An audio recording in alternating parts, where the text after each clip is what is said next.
Welcome to this episode of Season 5 of The Common Bridge, where policy and current events are discussed in a fiercely nonpartisan manner.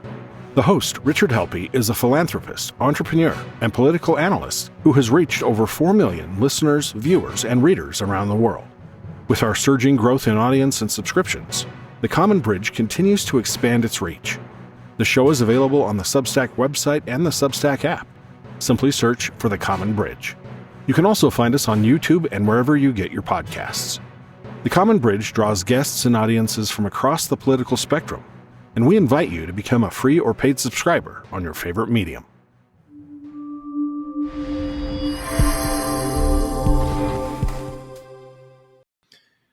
Hello, welcome to The Common Bridge. I'm your host, Rich Helppie, and with us today we have a returning guest, the renowned investigative journalist and author, Gerald Posner.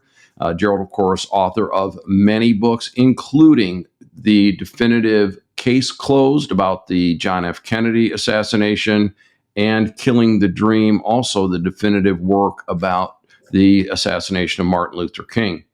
Mr. Posner has been very busy of late, exercising his investigative journalism skills and on a number of topics. And today we're going to talk about the transgender agenda and ideology, and particularly about a new law that just was signed into law in California by Governor Gavin Newsome. Gerald, it's great to see you, and welcome back to The Common Bridge. Great to be with you, Richard. You know, one of the reasons that I'm so happy to talk to you about this, and Common Bridge, you look for meeting ground on different hot button discussions where people can come together. And just about a week or so ago, Tricia, my wife, also an author who works on it, we had a discussion with DIAG, which is a group of parents and clinicians and doctors, Democrats for an Informed Approach to Gender.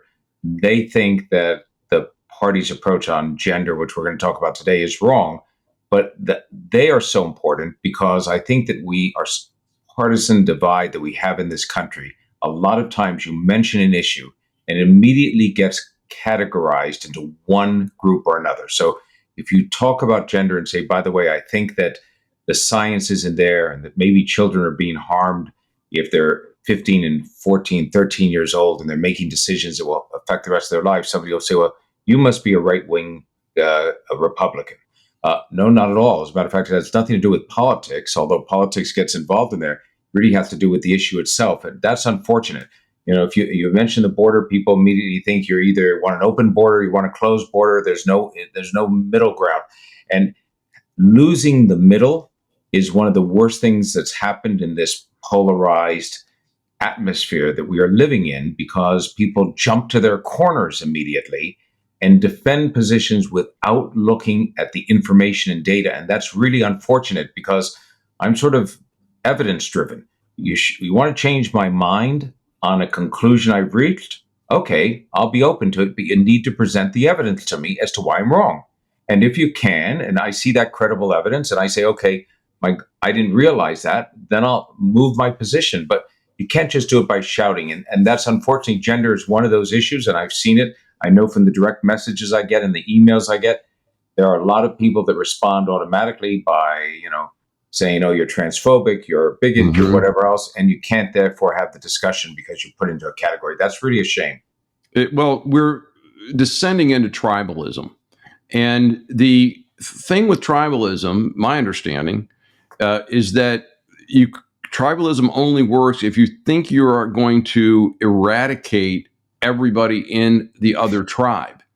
And you better have the will and the means to do that, or you better find a way to live on the same planet with them. And we're being conditioned to be tribal. And I could go off on a number of tangents on this, but this is one of them that's critical. We used to at least be able to agree we should protect kids. That's right. I am listening right now to the J.D. Vance book, Hillbilly Elegy.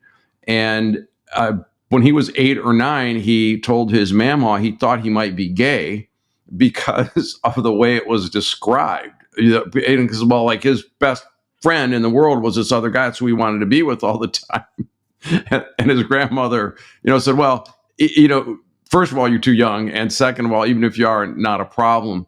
Uh, but That's, it was, that's very interesting. As a matter of fact, Rich, Tricia and I are watching the Netflix film from 2020 that Ron Howard did with Glenn Close and others. I haven't read the book nor heard the audio yet, but it makes you want to read it because I also am watching that. And so I haven't seen that yet, but that makes perfect sense. And what is in that book and what is mentioned is one of the things I know you've talked about before, and it's a big feature for me.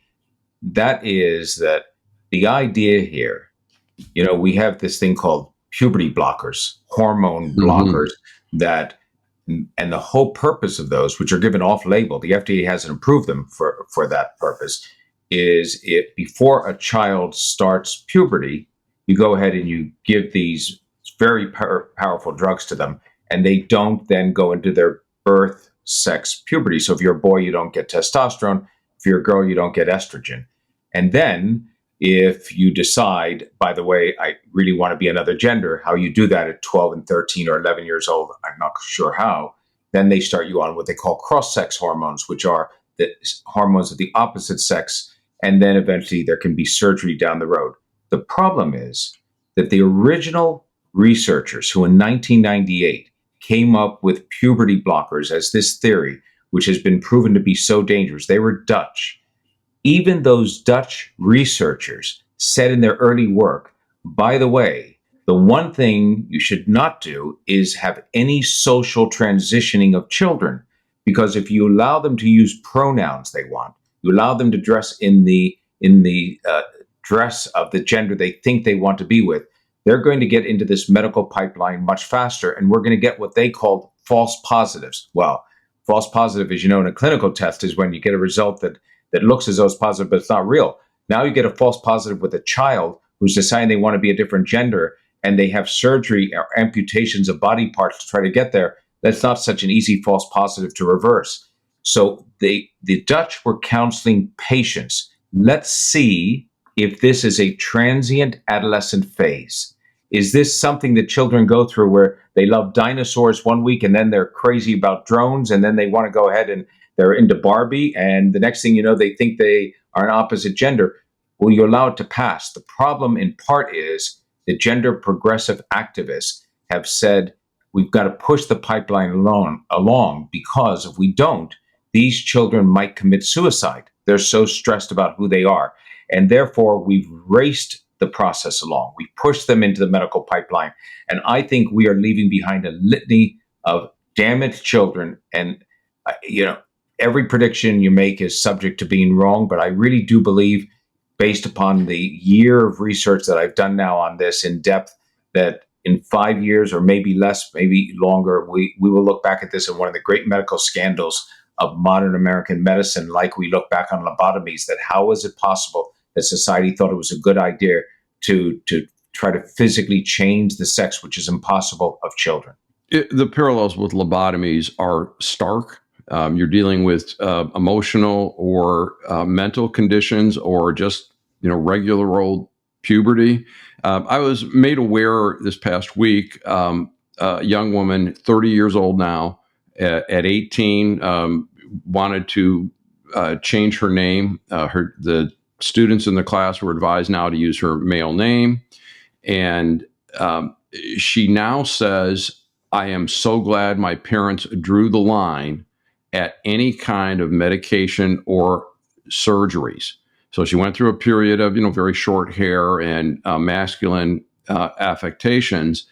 Today is a, mother and understands that she is a female and has, a great life. And still others are simply gay or lesbian. That's right. And the notion that we're going to trans the gay away is insane. There's, again, the small percentage of people that are intersex that might have scrambled chromosomes or would have both male and female genitalia, the hermaphrodites. Obviously, we have to be very compassionate with them and have a place for everyone. But taking a healthy boy or a healthy girl and putting them on this path, is like Frankenstein. Yeah. No. And the power of the state. Gerald, you wrote about a law in California, if I'm not mistaken, July 18th, Governor Newsome signed into law AB 1955. I'd like you to talk about that at some point today, but also fill me in a little bit more about what you're doing. So this is your interview time to let our listeners, readers, and viewers know what you've been discovering along the way. Well, it's interesting, Richard, what you just said, which is there are a small number of children born as what is now referred to as intersex, hermaphrodites. Doctors estimate it could be 1.001, 1,000%. It's a very small number of children born with that. So in that sense, if you want to call it gender dysphoria, which is the term in the psychiatric manuals for it, but it's a physical condition. What's happening today, if you look at the numbers of people treated, and I've tracked this carefully, we're talking literally a few dozen treated with, quote, as children with gender dysphoria from, let's say, 2008 to 2014. And then in the last 10 years, the numbers increase, they skyrocket to thousands a year, and then tens of thousands a year. It becomes a multi-billion-dollar business for the pharmaceutical industry. So even if true intersex and hermaphrodite is a condition which needs treatment and needs compassion, needs all of the attention that it deserves, we are greatly overdiagnosing otherwise healthy children as having this, and therefore they need surgical intervention. Now, it's different than making a choice.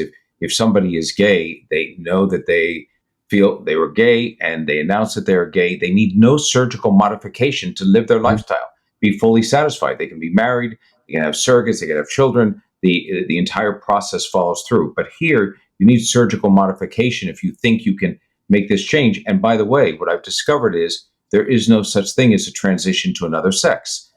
Plastic surgeons can do the look so that on the outside you may appear sometimes to do what I call, let's say, a boy becoming a girl. It's woman face, like we used to talk about blackface. It may look like a woman, but it's not a woman. There's no cervix, there's no womb, there's no ability to have children. You have a non-functioning sexual parts. You'll never be able to have any satisfaction sexually on either side. And the thing that makes this to me so diabolical in many ways is that the progressives who have, and I say progressive activists, not progressives just in terms of political thought, who have sort of pushed this ideology, call it gender affirming care. So the very idea that you are affirming something gives the average person the idea that the condition must exist. All you're doing, it's like diabetes affirming. You have diabetes, you're affirming the fact that you have diabetes. Now you're going to treat it with insulin. So you're affirming that there is a disorder of some type that must be dealt with medically. And that's the real sort of what I call fraud of this. Even in the psychiatric manual that defines the term of gender dysphoria, which first came out a decade ago, it says that there should be originally 2 years of therapy before anybody gets medical treatment. Then they shortened that to 6 months. Then they had age minimums of 16. Now they've done away with the age minimums. The 6 months is something of the past. Kids go through in as quick as 2 weeks. So they're being shoved into the pipeline ever faster.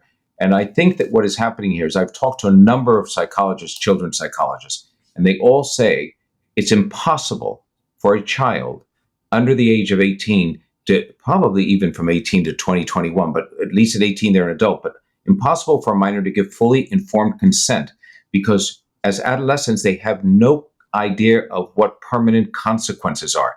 They can't judge risk. It's all about instant gratification. So if told, by the way, many of those who are transitioning over, and I say many, we don't have an exact count, but we know a disproportionate share of those who transition over have an underlying condition, often with autism or that. Conditions and symptoms that look and are typical of autism are sometimes misinterpreted by these therapists as, being something to do with gender. You feel out of place. You don't feel quite right. You have trouble connecting socially with other people. That's because you're in the wrong body. And once you put that into the mind of somebody who can fixate on it, the children embrace it. when you said before the situation with the 30-year-old who was fortunate that she had parents who said no, many parents are afraid of saying no because they're given this false statistic that the risk of suicide is much higher if you say no to somebody who wants to be transgender. So if your son wants to become a girl, they will say to you, you're better off with a living daughter than a dead son. Yeah, Now, and parents don't know enough to be able to answer that back. That's a very big cudgel used on them. And here's the I think question that I ask those, if I may. What other threat of suicide would make you capitulate to a demand?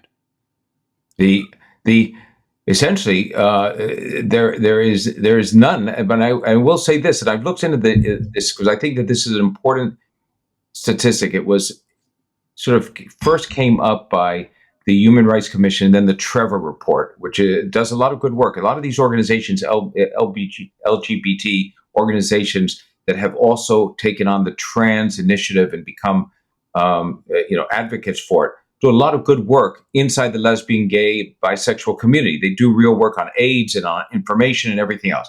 But now they've also become trans activists, and that's where the original sort of statistic, as it was, came out that there's a much higher risk of suicide. What really is if you look at LGBT kids, they have a slightly higher risk of suicide than straight kids. That is true. There's a whole series of issues going on and psychological issues. So what happened is that activists said, well, LGBT kids have a higher risk of suicide. Trans kids must have the highest risk of suicide because that's yet at another level of societal pressure. The stats just don't point it out. And what they do point out, and this is what real advocates don't want to hear on the other side, is that if left alone, if you do not start hormones, puberty blockers, or surgery, that 90 to 95% in a clinical study of children who identified as a different gender, if they were given the time to go through the phase, said, I don't want to change my gender. They went back, they stayed in their original sex, and most of the time they turned out to be gay. They were lesbian, they were gay men, they were not, in fact, the opposite gender. And so are there instances in which parents have, let's say, a very effeminate gay young boy, 13 or 14 years old, and they think to themselves, well, it's really a girl. There are some instances in which parents encourage this. There's a reality TV star, Jazz Jennings, who was transgender. The mother is sort of a stage mother who encouraged her process from day one and said, I knew that she was different gender at 3 or 4 years of age. That's impossible. There's no sexuality yet at that age. And anybody who thinks there's a sexuality at 3 and 4 years of age, let me tell you, you've got other problems other than just, worrying about that. And so, I always say, Richard, if somebody runs into me and they say this happened once about 6 months ago, I actually had somebody say, I have a vegan dog. And I thought to myself, wow, that tells me more about the owner of the dog than it does about the dog. And that's the same case with parents who think that their child, because they played with a doll or with a tank, or was a bit of a tomboy, as Tricia says she was when she grew up, might be a different gender at 4, 5, or 6. That's absolute madness. It is absolute madness. And, we all know parents who stepped in, parented their children. It's harder in divorced parents where one parent may be advocating, we're going to transition the child, and the other parent is saying no. But the dangerous thing to me is the child being able to go to their teacher or their school administration and say, I was known as Amelia, and now I want to be known as Armando. Don't tell my parents.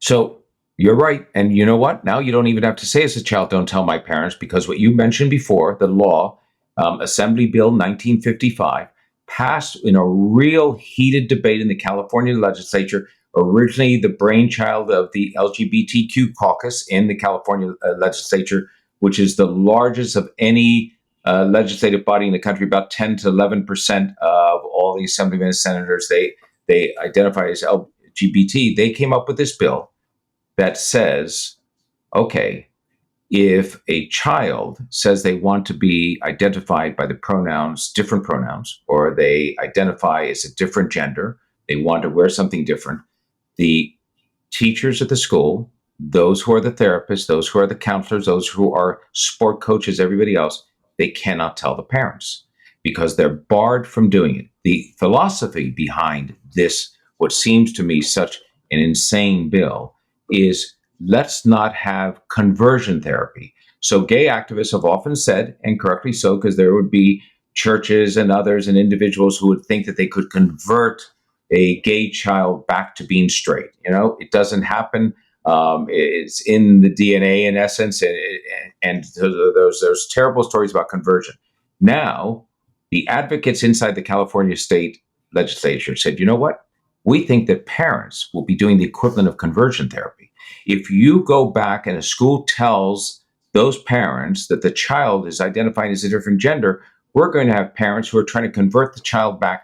We don't want that. So this law is passed in its entirety. Now, the tough part of this became, was it going to be signed into law by Gavin Newsome, who clearly has, no matter what else you think about Gavin Newsome, love him, hate him, he has ambitions for higher office. If not this year, in 4 years or whenever, he will be looking at the presidency.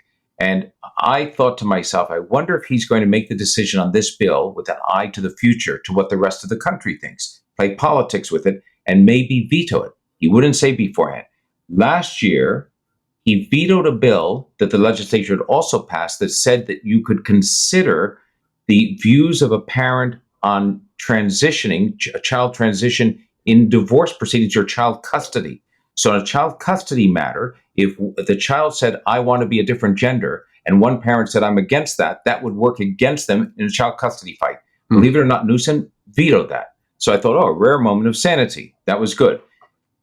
That on the final day when he had to decide, he could have allowed the bill, he could have done nothing, and then the bill becomes automatically law, sort of a coward's way of allowing it to become law. But he did more than that. He signed it, he embraced it, and he took responsibility for it.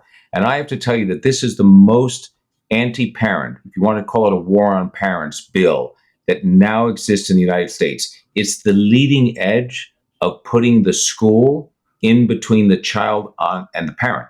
By the way, Rich, as you know, not on everything. The child gets sick, develop a cold, they've got a cough or whatever else, they're going to call the parent before they dispense aspirin.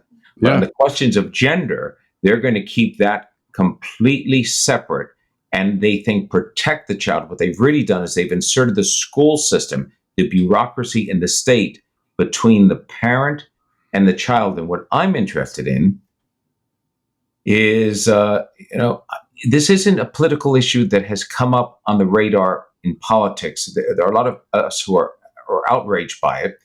Elon Musk, who owns Twitter, put up that he was moving his SpaceX and Twitter operations to Texas, that law was the last, that broke the camel's back, the straw that broke the camel's back.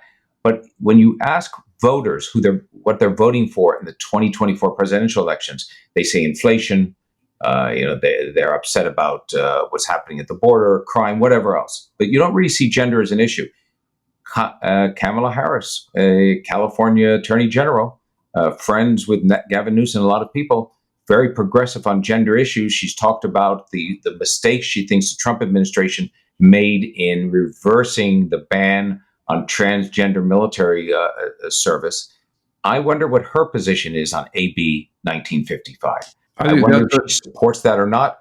I don't know if anyone will ask her that. In all the questions that national correspondents get a chance to ask candidates, they ask the same question 100 times about inflation. They don't ask the one question sometimes that will give us a real insight into what leadership might be like in the future. Well, she looks like she's an odds-on favorite to be the nominee for the presidency now that President Biden has allegedly said he won't run.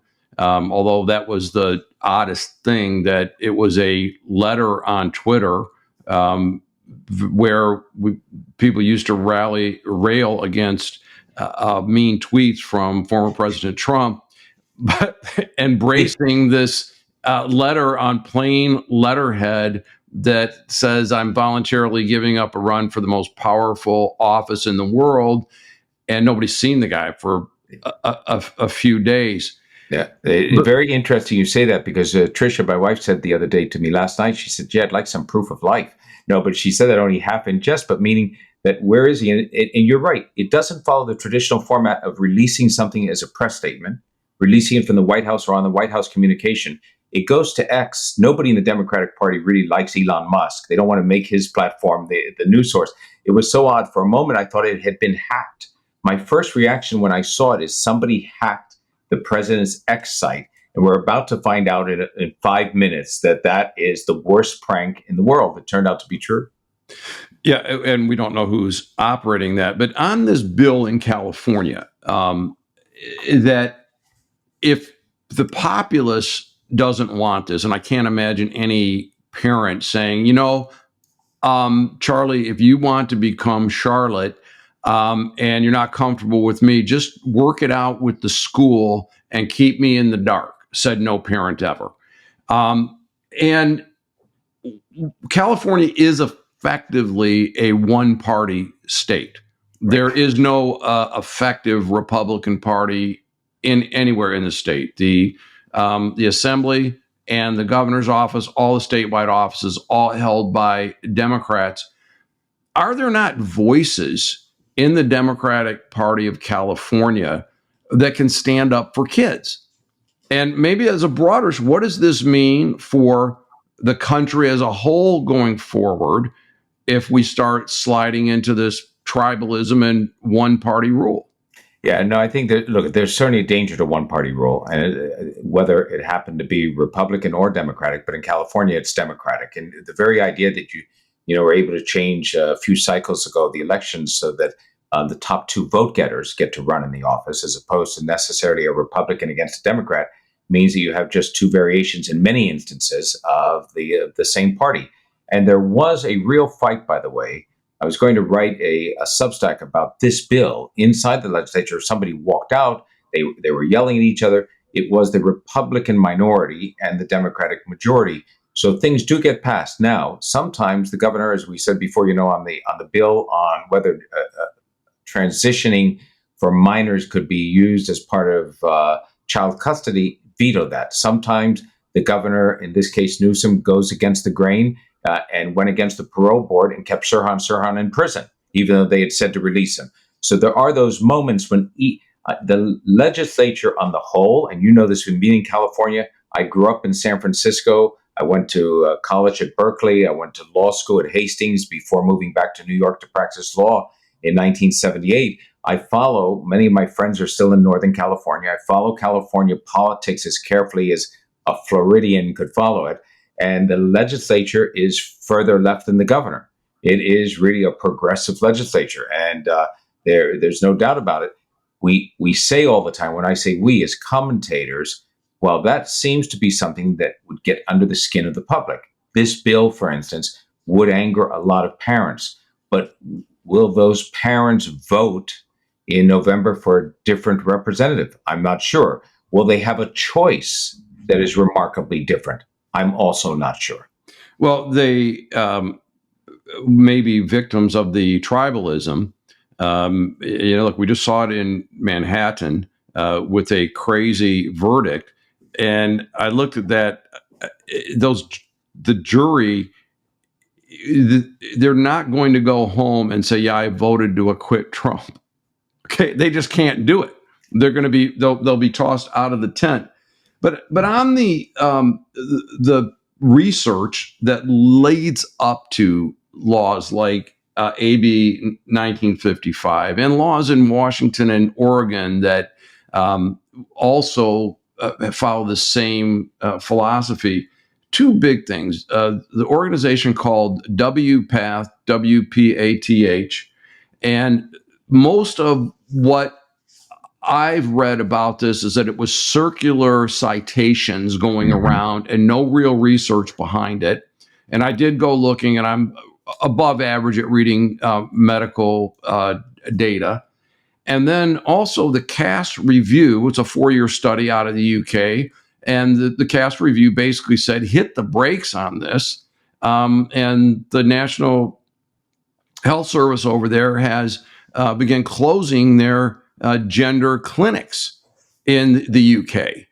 And so how do these two organizations, WPATH and the Cass Review, play into what we're seeing play out in California? Yeah, California, the United States as a whole, we are out of sync with what is happening in the rest of the world in terms of pediatric gender care. And that is because the rest of the world is starting to put the brakes on. And when I say the rest of the world, I don't mean just the UK, where they closed up their only gender clinic at Tavistock, but in very progressive Nordic countries, in Sweden and in Norway and in Finland, they've stopped the distribution of puberty blockers to minors after having been early adoptees of it. In France and in Germany and other countries, they started to roll back. Why? Not because of political pushback, but because of the science. And that's what we're not following here. All what we've been talking about, Richard, are politics and sort of what I call advocates and progressive advocates, and saying this is what we think is right. Well, what about the medicine and the science? You know, I wrote a piece over a year ago in the Wall Street Journal called The Truth About Puberty Blockers. It highlighted the 10,000 adverse event reports that the FDA had about children who had been given the equivalent of Lupron, one of the puberty blockers, when they had height issues years ago. We know the devastating effects these have, and yet for some reason they continue to be dispensed without FDA approval. WPATH, which you mentioned before, the World Professional Association for Transgender Health, is an umbrella organization, sort of like the AARP or the AAA. It's an umbrella that brings in everybody. So you can join, I can join. You don't have to be a doctor, but a lot of doctors are members, a lot of advocates are members, clinicians, and they set the policies, the standards of care that are followed by many of the hospitals and other organizations that do transgender care for minors. They are advocates more than they are researchers and clinicians.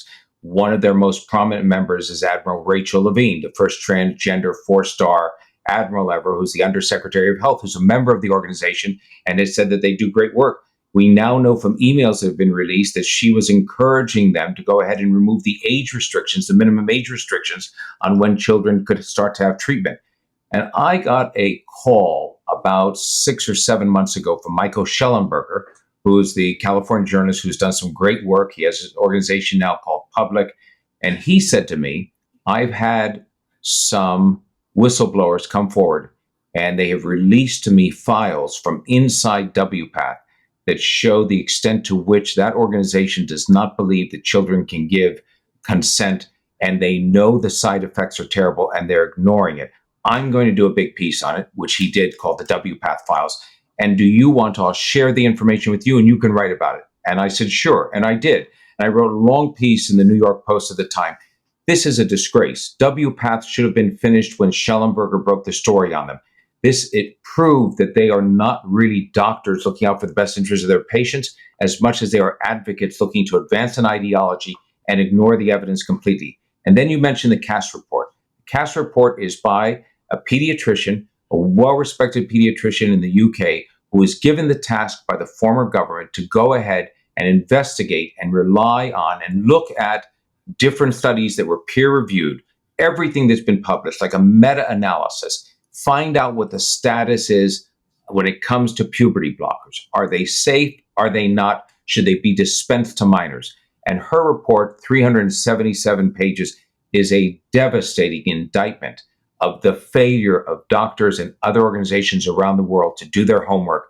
It is so strong that even the new incoming government in the UK, a Labour government, sort of like the Democratic equivalent versus the Republicans here, they have been very, very liberal on many gender issues. They've announced that they will continue to block the distribution of puberty blockers to minors based on her report. That's how strong it is. But here in the United States, WPATH and sort of what I call activists have dismissed the report and said, oh, it's just written by a single pediatrician. That means they haven't read it. If I've they read it, and it's a deep research piece, and they actually cite data, and their conclusions are really very, very solid, that this stuff doesn't work. And, you know, to the point you made earlier about you can't diagnose a person as transgender. There's not a blood test, all right? Diabetes that you were talking about, yep, you can look at, glucose levels and figure out whether a person is diabetic or not. And, when people talk about, well, Alzheimer's, you can't do a definitive diagnosis short of an autopsy. All right. But if you take even the transgender world into that, well, would an autopsy reveal that the person was transgender? Actually, it confirms the opposite. That's exactly right. Post-mortem exam would be, nope, that's still a boy. Yeah, no, absolutely fantastic. The bones, the body, biology will always tell you, although biology is now a bad word and it isn't used very often. One of the things that's fascinating is what you just said a moment ago. There's not a test to be, not a diagnostic test. But there's not a diagnostic test for a lot of illnesses that we know are mental illnesses that really afflict people, from schizophrenia to bipolar to clinical depression.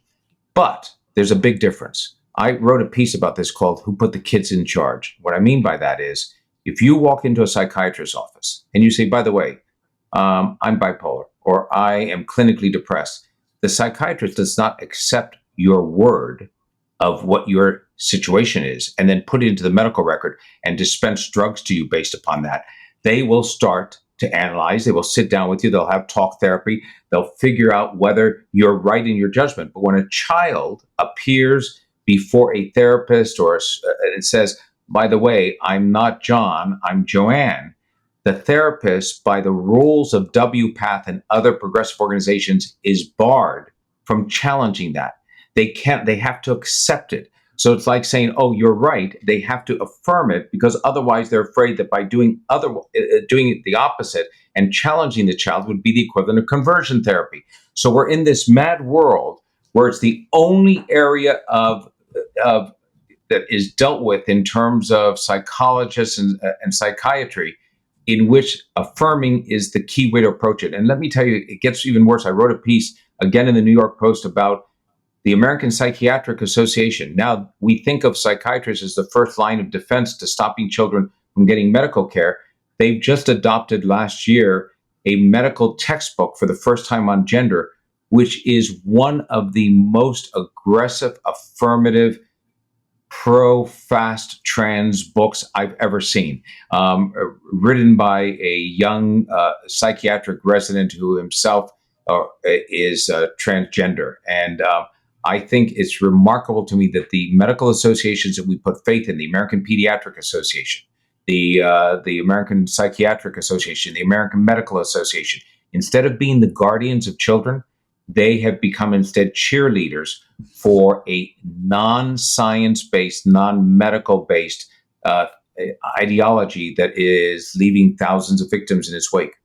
I read parts of that also, and it reads like a science fiction with spectacular extrapolations, and clearly no parent or anyone that ever cared for a child would endorse this. And Gerald, your point about mental and emotional illnesses can be diagnosed, and they can be managed, and they can be observed.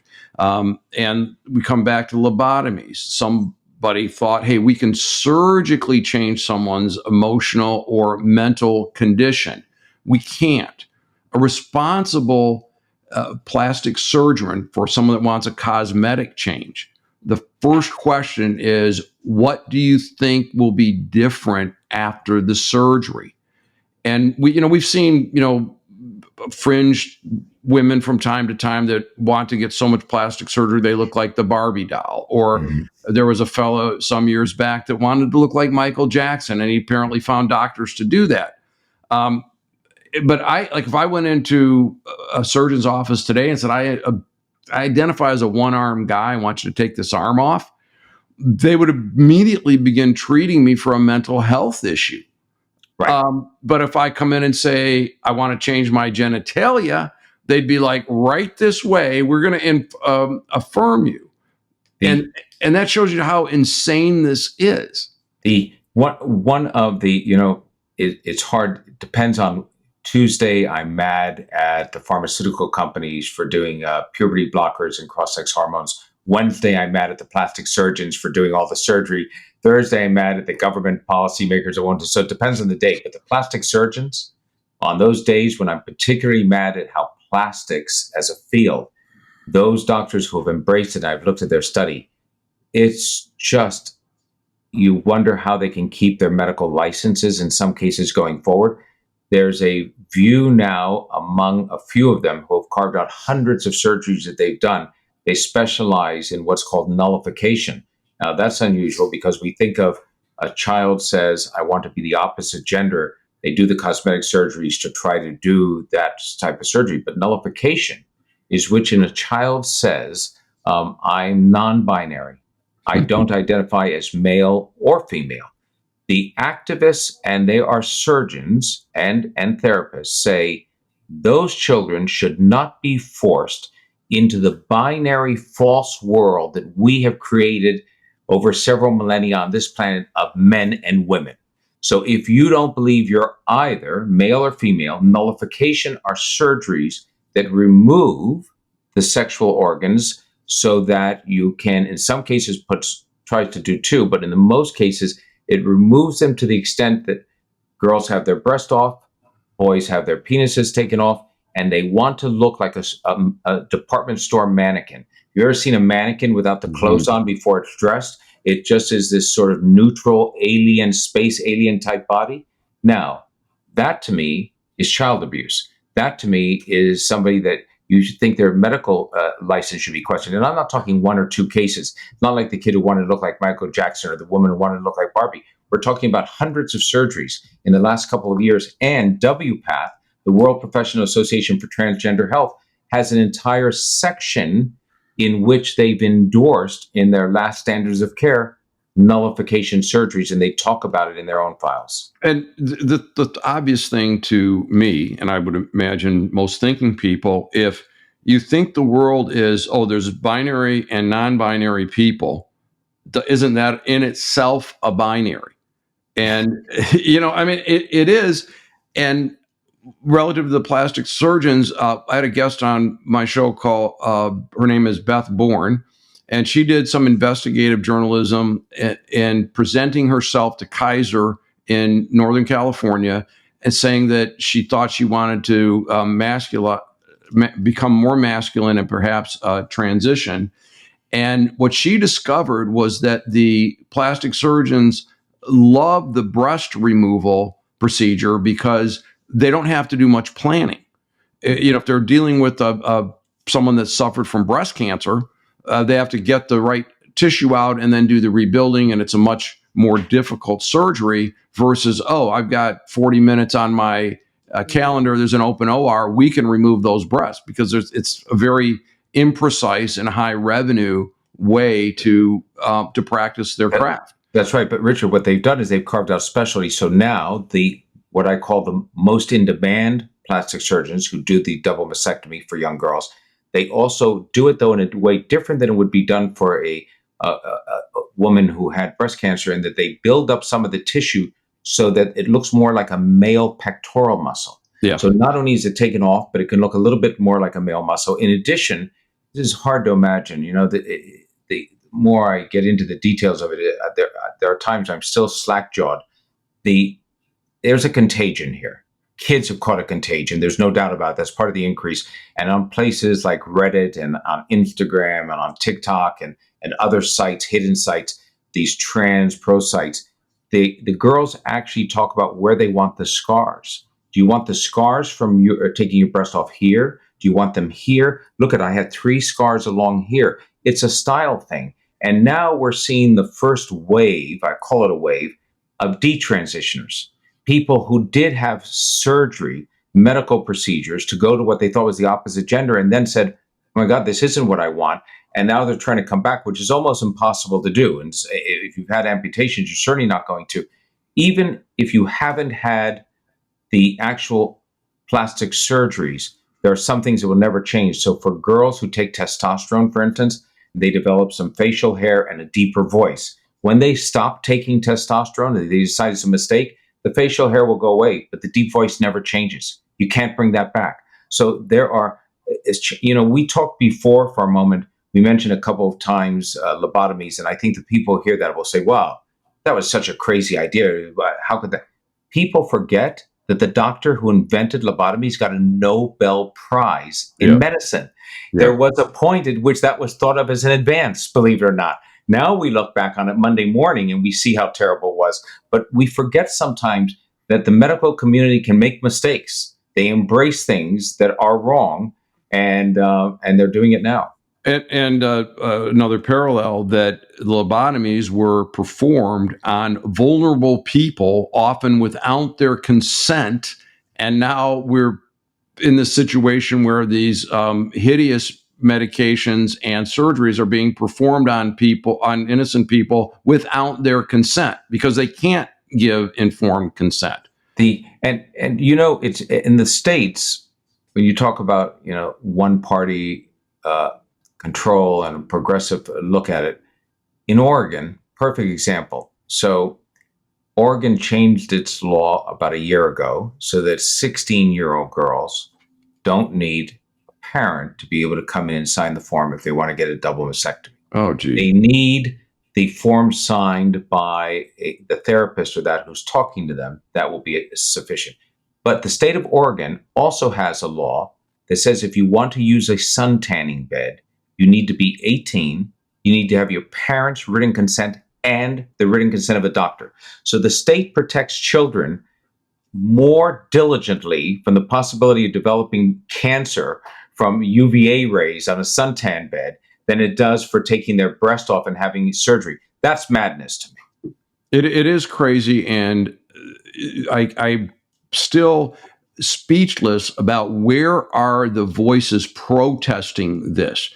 And theoretically, in a representative form of government, that more than 50% of the people would say this is madness, stop it, and that we would have institutions protecting the vulnerable from this. But You're instead, right. we neither the government, physicians organizations, so-called research organizations, ethical pharmaceutical companies, none of them are between children and a very horrible future. You're so right. I mean, the medical associations have abandoned common sense for now, and they need to come around. There's a problem also. We talked before about how England closed up its one youth gender clinic, and then how they have the cash report and they've adopted a policy. Well, they have national health. So, doctors work for the government. They can do that. They can have a policy directive and it takes place.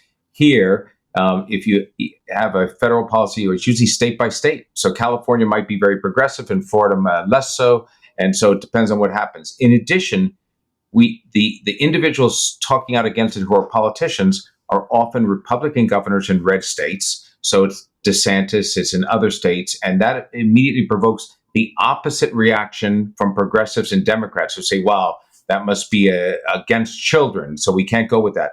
What we don't have here, we don't have a public figure. We don't have a Gloria Steinem or Jane Fonda or some younger woman who's leading the movement who can say, you know what, I think young girls are being damaged by this. A J.K. Rowling, who in London, the children's author of Harry Potter, has staked out a position arguing against the not only men in women's spaces and trying to keep the sanctity of women's spaces, but against what she calls this mutilation of children taking place at great risk to her. She doesn't need to do it. She's a very successful person. She could go off and retire and just spend her time in Spain and write more children.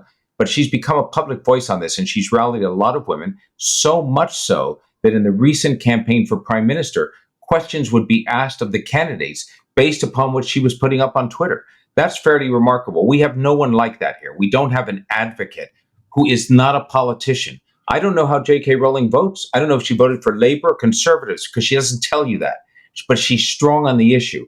It would be great if we had an advocate who had a public profile like her. We need a J.K. Rowling type in America to argue this issue where you don't know her background politics. I actually think she's been a progressive for years, but you're willing to make some room for common sense with her. Well, she's not only been subjected to real vile language, but also suggested that she's prosecuted under the new law in Scotland that makes it a crime to speak out against transgender ideology. And she's basically saying, come on and arrest me. And the Scottish authorities so far haven't taken that step. But I concur. Where is the, pick a random name, Jennifer Aniston, any of them, Taylor Swift could say, celebrate being a woman, girls. And this could start to put the brakes on this. So you're absolutely right. No, this would be, and yet we don't see it. And I think part of the reason is it's not fear. It's not because they're afraid of but they are afraid of the pushback because they think it doesn't make them look progressive. Right, exactly right. Well, their friends are going to ostracize them. That's and right. Even people, center left people like Bill Maher has said, how come he's at a dinner party in Los Angeles and 3 women are talking about their transgender child? And he said, if this was actually, based in biology, wouldn't there be the same number of people in Akron, Ohio? And of course, like most people on the left that start to speak with some kind of reason, all of a sudden, hey, he's not one of us anymore. That's right. And I've said that to a very progressive friend of mine recently, who remain unnamed, who has accepted for the most part, notwithstanding being smarter than that, much of the gender activism. And I said, why is it on the coast in New York City, in Manhattan, in California, we have a higher incidence of transgender children than we do in the middle of the country? And his answer to that was because parents on the coast are more informed, more willing to understand the needs of their children, and more willing to embrace it. And I thought, boy, is that a bit of a delusional denial? But there's always a way to spin it. No, it fits with that whole perception that we're smarter than you. Yeah, that's right. And that your experiences are not correct. And we could probably take this in a lot of different tangents right from that point. But this othering of folks not like you and demeaning them and saying, well, they're not important. That's what opens the door to this. And our polarization is really at the foundation, and which is why I'm trying to do this show. It's fiercely nonpartisan. Can we stay on the issues? Although I do, political commentary, and I'm very proud of the fact that I get yelled at by the left and the right on the same episode or the same column I write. That's when you're doing a good job. As a matter of fact, you'll get this, Rich, completely. I used to be able to go ahead, if I had a book out on finances in the Vatican or in the pharmaceutical industry or whatever, I would go on to CNN and MSNBC and Fox. I would be able to talk about the book on 3 different channels. Today, that very seldom happens, because if you go on to MSNBC right away, the Fox people say, oh, it must be a left-wing book. And if you go on to Fox right away, the MSNBC and CNN producers say, oh, it must be a right-wing book. These are issues that are not political. They may have political ramifications, and politicians may make the decisions on them eventually. When we're talking something about gender ideology, minors, whether there should be drugs and surgeries that we think children can give consent to, I don't care if you're a Republican or a Democrat. This is a parent's issue. It's a universal issue. We don't have children, Tricia and me. We have 2 godchildren. We don't have children, but we're incensed about this. I can only imagine how incensed we would be if we actually had children. It's a scary time to be a parent and a grandparent. Gerald, this has been a fascinating conversation. And as we come to our close today, are there any final thoughts or anything we didn't discuss today that you'd like to convey to the listeners and the readers and the viewers of The Common Bridge? The only... So, do I see the glass half full or half empty? I see it half full in terms of some sanity coming back to this issue in this sense. We need the big legacy newspapers. People say, oh, I don't read the New York Times anymore, the Washington Post, but they still carry tremendous sway. And recently, there's a great opinion piece in the New York Times about the fact that the medical communities in America have not followed the science when it comes to gender care for minors. That piece may not have broken new reporting ground, but for the times it was revolutionary. It goes to show that I think there's a little bit of a sea change taking place among the opinion makers in the media. And when eventually the big newspapers, the networks like ABC and CBS, no longer feel compelled to parrot the most progressive advocacy on this, then maybe the politicians start to slow up and give some strength to parents and ordinary citizens to stand up for the rights of their children. I think truer words were never spoken, and those parents come from all points on the political spectrum. We're here with our very special guest, Gerald Posner, today, a renowned investigative reporter, a renowned author, media personality, one of the best researchers and deepest thinkers that we're blessed to have in America today. And this is your host, Rich Helppie, signing off on The Common Bridge. Thanks for joining us on The Common Bridge. Subscribe to The Common Bridge on Substack.com or use their Substack app where you can find more interviews, columns, videos, and nonpartisan discussions of the day. Just search for The Common Bridge. You can also find The Common Bridge on Mission Control Radio or your Radio Garden app.